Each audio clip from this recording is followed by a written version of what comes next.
Swastiastu.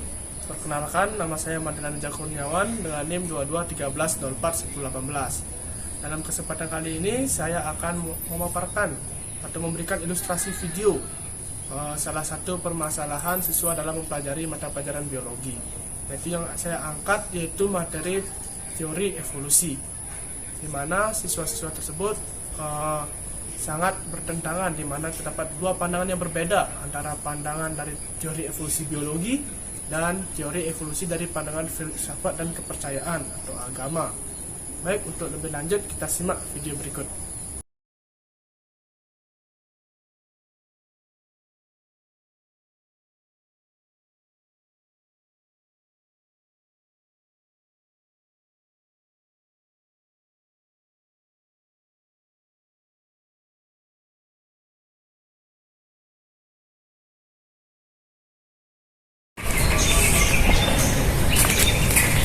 Nah, duduk dong ah. Ya.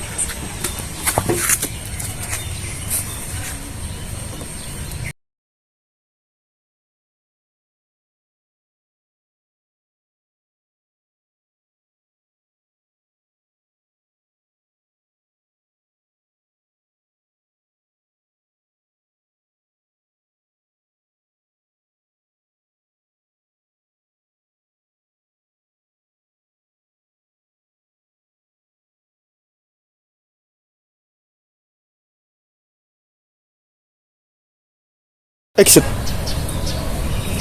Baca buku apa tuh, Kak? Buku evolusi dong dari Ini Science. Aku juga bawa buku nih, Baga Wanita, Nyanyian dari Tuhan. Yuk kita baca bareng yuk. Yuk, kita baca dulu. Asal-usul manusia adalah kera. Loh, bukannya manusia itu keturunan Hawa dan Adam ya, yang diturunkan ke bumi untuk menebus dosa-dosanya? Ya. Menurut teori evolusi Darwin, manusia sama dengan kera. Nah, hal ini ditemukan katanya berdasarkan fosil, baik itu Pithecanthropus erectus hingga Homo sapiens yang sama dengan kera. Ini buktinya.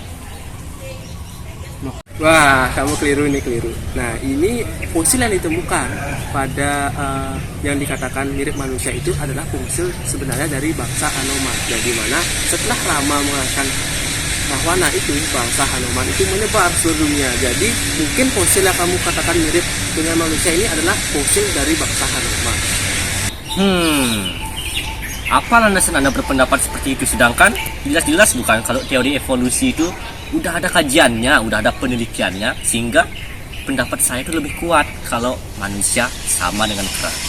Nah, adapun alasan atau landasan saya berpendapat demikian karena setelah saya membaca cerita Ramayana, ketika Rama bertarung melawan Rahwana untuk merebut Sita kembali, itu pasukannya itu terdiri dari bangsa Wanara atau bangsa kera yang didatangkan dari seluruh penjuru dunia. Nah, setelah Rama berhasil mengalahkan Rahwana, itu pasukannya kembali menuju tempatnya masing-masing. Nah, mungkin fosil-fosil yang Anda temukan itu adalah dari pasukan Rama itu.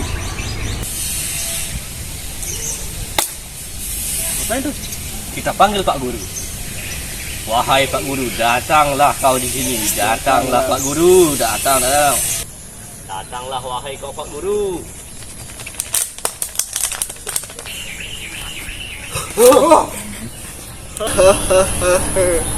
Wahai adik-adik siswa, apa yang membuat Anda memanggil saya ke sini? Jadi begini Bapak Guru, kita sedang memperdebatkan mengenai asal-usul dari manusia. Padahal kan secara jelas-jelas pada teori evolusi, manusia sama dengan kera. Dibuktikan dengan penelitian yang menemukan fosil itu sendiri. Tidak mudah. Tetapi manusia itu sebenarnya adalah keturunan dari Adam dan Hawa. Mengapa? Dan kamu mengatakan tadi fosil yang temukan itu dari manusia. Itu bukanlah manusia sebenarnya, tetapi adalah bangsa dari Anoman. Nah, mengapa demikian? Karena menurut buku Mahabharata, setelah Rama mengalahkan Rahwana, pasukannya itu menyebar ke seluruh dunia. Jadi mungkin saja sisa-sisa ataupun tulang-tulang yang ditemukan yang dikatakan fosil manusia itu adalah bangsa Hanuman itu sendiri atau bangsa Wanara. Ini merupakan suatu materi yang sangat bagus dan suatu masalah yang perlu kita diskusikan bersama. Baik, kita di sini, saya sebagai bapak guru, sebagai pendengar, sebenarnya kita ini adalah manusia yang berkeyakinan. Selain itu juga kita adalah manusia yang rasional, sesuai dengan apa yang kita lihat, apa yang kita lihat secara nyata dan fakta. Ini adalah ilmu pengetahuan. Berdasarkan ilmu pengetahuan juga kita harus bisa kan kita belajar dari ilmu pengetahuan. Dan ini merupakan sesuatu yang bersifat relatif. Sedangkan ini agama, kepercayaan, dan ilmu yang bersifat mutlak dan absolut. Jadi kita tidak bisa menjadikan satu antara ilmu pengetahuan dan agama dan kepercayaan, karena ini merupakan suatu kualitas yang tidak bisa digabungkan, baik itu di teori manapun.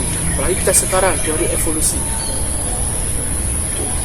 Einstein pernah berkata, agama tanpa ilmu itu adalah buta, dan ilmu tanpa agama itu pincang. Maka dari itu, ilmu dan agama atau kepercayaan itu harus beriringan berjalan bersama, harus seimbang. Itu adik-adik siswa. Ilmu ini benar mengatakan ada dia penelitiannya, teori evolusi. Namun adik Oka itu ada kesalahan dan sedikit kurang tepat. Itu pastinya itu. Sebenarnya bukan sama dengan monyet atau kera, tapi mirip. Bukan sama. Kalau sama nanti kita tahu kita sebagai keturunan kera yang mirip. Kamu juga adik dengar dengan epos Ramayana tadi, itu kita juga tidak bisa, argumen kita tidak terlalu kuat, karena memang dari hasil penelitiannya itu tidak terlalu relevan sekarang, dan itu juga bukan terlalu relevan ya, kita tidak bisa dibuktikan secara metode ilmiah lebih tepatnya seperti itu.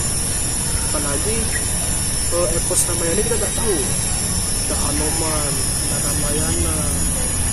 Memang itu kan kita dari dasar kepercayaan kita, keyakinan kita dengan Allah. Ini baru sedikit dari permasalahan di bagian mempelajari teori evolusi dari materi evolusi biologi. Selanjutnya saya akan memberikan suatu materi. Menurut pandangan dari materi teori evolusi ini, itu dia itu menggunakan pandangan materialisme, itu materialistik. Sedang kita sebagai orang awam itu kan begini, apapun yang hidup di dunia ini itu diciptakan oleh Tuhan. Sedangkan pandangan dari materialistik ini, apapun itu hidup maupun tak hidup, besar maupun tak kecil, itu tercipta karena adanya suatu kebetulan dan suatu peristiwa. Makanya teori evolusi biologi dengan evolusi dari pandangan agama, kepercayaan ataupun filsafat itu tidak bisa didualisasi, tidak bisa digabungkan menjadi satu. Hanya sebagai perspektif yang berbeda antara satu dengan yang lainnya. Nah, begitu adik-adik siswa. Apakah ada yang ditanyakan lagi? Pak, saya tanya Pak. Nah, mengapa Bapak tadi mengatakan bahwa pada pandangan evolusi itu ada namanya teori materialisme, yaitu makhluk hidup itu baik benda yang hidup itu diciptakan secara kebetulan, nggak bisa diciptakan dari satu benda itu manusia. Mengapa bisa demikian?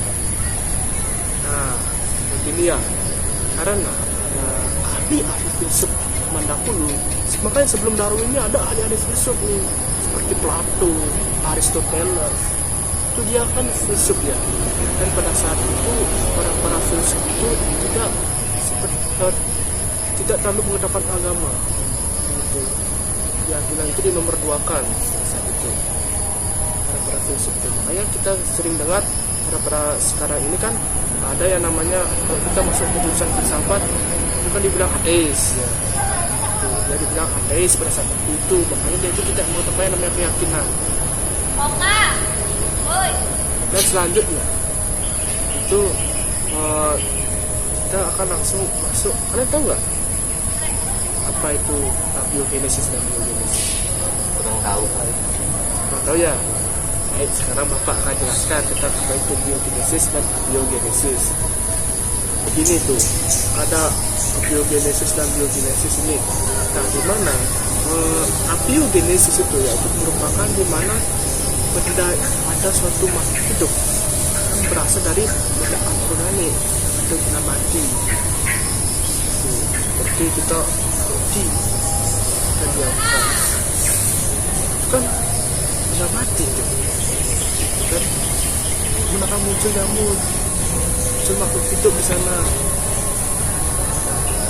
kan dari benda mati.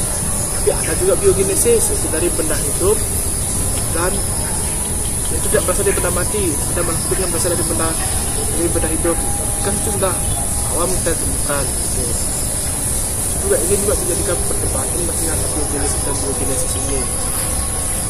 Itu ada sesuatu. Untuk kalian paham?